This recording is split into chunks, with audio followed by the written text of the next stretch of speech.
This is a folder, which contains my teaching materials.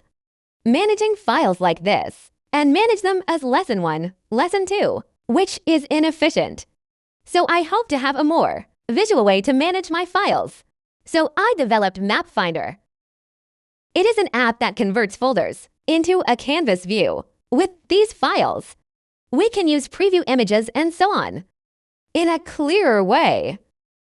Quickly put them in the same canvas space for display and communication as a canvas-style folder.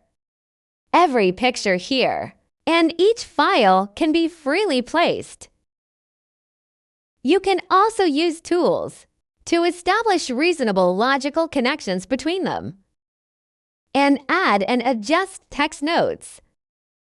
This is the useful MapFinder. When you open it for the first time, you will see a management interface. There are sample files and basic tutorials to help you quickly understand how the product works. How to use the scene mode to view files more conveniently. The tutorial will also tell you some shortcuts, such as using options and right arrows. To quickly preview more content, this is the MapFinder.